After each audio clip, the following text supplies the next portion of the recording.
Hello, അപ്പോൾ എല്ലാവർക്കും എൻ്റെ ചാനലിലേക്ക് സ്വാഗതം. അപ്പോൾ ഞാനിന്ന് ഉണ്ടാക്കുന്നത് മുരിങ്ങയില കൊണ്ട് തോരനാണ് ഉണ്ടാക്കുന്നത്. അപ്പോൾ നമുക്ക് അതിനായിട്ട് ഞാൻ ആദ്യം കുറച്ച് മുരിങ്ങയില ക്ലീൻ ചെയ്ത് വെച്ചിട്ടുണ്ട്. ഇനി ഇതിന് വേണ്ടത് ഇത് താളിക്കാനായിട്ട് ആദ്യം വേണ്ടത് വറ്റൽമുളക്, പിന്നെ കുറച്ച് കടലപ്പരിപ്പ്, അതുപോലെ ചെറിയുള്ളിയാണ് നല്ലത്. സവാള വേണമെങ്കിൽ എടുക്കാം. ഞാൻ കുറച്ച് ചെറിയുള്ളിയും അതുപോലെ സവാള രണ്ടും കൂടെ മിക്സ് ചെയ്തെടുത്തിട്ടുണ്ട്. അത് പിന്നെ കറിവേപ്പില, പിന്നെ പച്ചമുളക്. ഇത് ഞാൻ വീട്ടിലുണ്ടായ മുളകാണ്. പച്ചമുളക് എടുക്കാം. നമ്മൾ പ്രത്യേകിച്ച് ഇതിൽ പൊടികളൊന്നും ആഡ് ചെയ്യുന്നില്ല. അപ്പോൾ ഈ നമ്മൾ ഇടുന്ന മുളകാണ് അതിൻ്റെ എരിവ്. അപ്പോൾ അതിനനുസരിച്ച് നിങ്ങളുടെ എരിവിനനുസരിച്ച് മുളക് ചേർക്കാം. അപ്പോൾ ഇതാണ് വേണ്ടത്.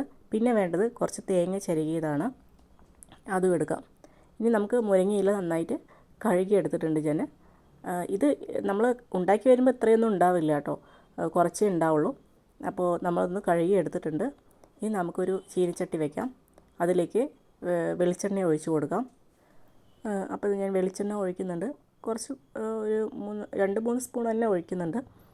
ഇനി ഇതിലേക്ക് നമുക്ക് ആവശ്യത്തിനുള്ള കടുക് പൊട്ടിച്ച് കൊടുക്കാം. അപ്പോൾ കടുക് ഇട്ട് കൊടുക്കാം. അതിൻ്റെ കൂടെ തന്നെ കുറച്ച് ഉഴുന്ന് പരിപ്പ് കൂടെ ഇട്ട് കൊടുക്കുന്നുണ്ട്, വെള്ള ഉഴുന്ന്. അതൊരു ടേസ്റ്റിന് വേണ്ടിയിട്ടാണ്, നിർബന്ധമില്ല, വേണമെങ്കിൽ മാത്രം ഇട്ട് കൊടുക്കാം.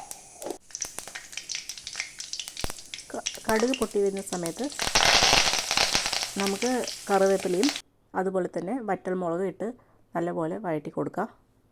അതിനുശേഷം നമ്മൾ അരിഞ്ഞു വെച്ച ഉള്ളിയും അതുപോലെ തന്നെ മുളകും കൂടെ ഇട്ട് കൊടുക്കാം. ഞാൻ പറഞ്ഞല്ലോ, ചെറിയ ഉള്ളിയാണ് നല്ലത്. സവാളയും ഇട്ട് കൊടുക്കാം, കുഴപ്പമൊന്നുമില്ല.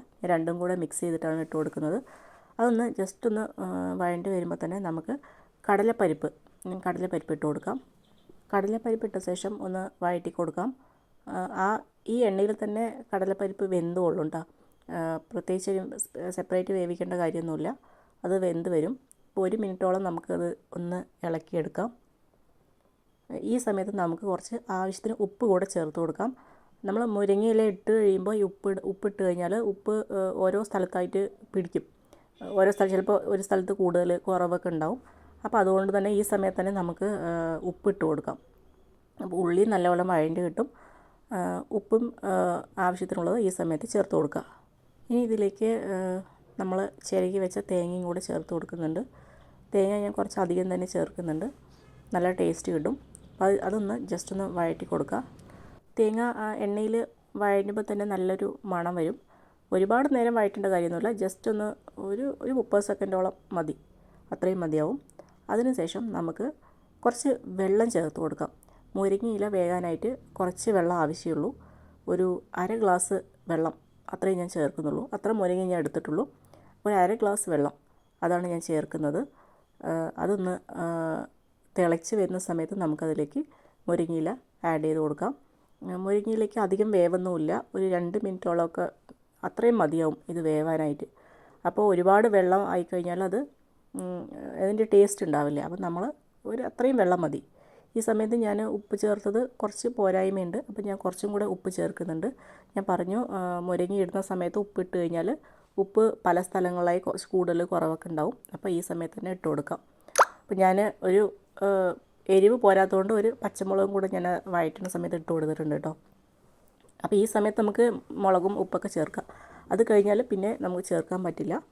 അപ്പോൾ നമ്മൾ മുരിങ്ങയില ചേർക്കുന്നുണ്ട്. കുറച്ചായിട്ട് വേണം മുരിങ്ങയില ചേർത്ത് കൊടുക്കാൻ. അതായത് ഒരുമിച്ച് ചേർത്ത് കഴിഞ്ഞാൽ അത് കറക്റ്റായിട്ട് എല്ലാ സ്ഥലത്തും എരിവും ഉപ്പതും പിടിക്കില്ല. അപ്പം ഞാൻ കുറച്ചിട്ടിട്ട് ഒന്ന് ഇളക്കി കൊടുക്കുകയാണ്. അതുപോലെ കുറച്ചായിട്ട് ഇട്ട് കൊടുത്തിട്ട് ഒന്ന് ഇളക്കിയെടുക്കാം. അത് വെന്ത് വരുമ്പോൾ കുറച്ചേ ഉണ്ടാവുള്ളൂ. ഇതിപ്പോൾ കാണുമ്പോൾ കൂടുതൽ പോലെ തോന്നുകയാണ്. അത് വെന്ത് വരുമ്പോൾ കുറച്ചേ ഉണ്ടാവുള്ളൂ. അപ്പോൾ കുറച്ചായിട്ട് നമുക്ക് ചേർത്ത് കൊടുക്കാം. അപ്പോൾ ഇതാ ഞാൻ ചേർത്ത് ഒരു 2 മിനിറ്റോളം ഇത് വേവിക്കാനായിട്ട് വെച്ചിട്ടുണ്ട്. ഇപ്പോൾ 2 മിനിറ്റ് കഴിഞ്ഞപ്പോൾ ഏകദേശം വെന്ത് വന്നിട്ടുണ്ട്. ഇതിന് കുറച്ച് വെള്ളത്തോടെ തന്നെ ഞാൻ ഇറക്കുന്നുണ്ട്, കാരണം ചൂടാറുമ്പോൾ ആ വെള്ളം ഒന്ന് വറ്റും കേട്ടോ. അപ്പോൾ അത്രയേ ഉള്ളൂ നമ്മുടെ മുരിങ്ങയില കറി. നല്ല ടേസ്റ്റാണ്. വീഡിയോ ഇഷ്ടമായാൽ സബ്സ്ക്രൈബ് ചെയ്യുക, ലൈക്ക് ചെയ്യുക കേട്ടോ. അപ്പോൾ താങ്ക് യു.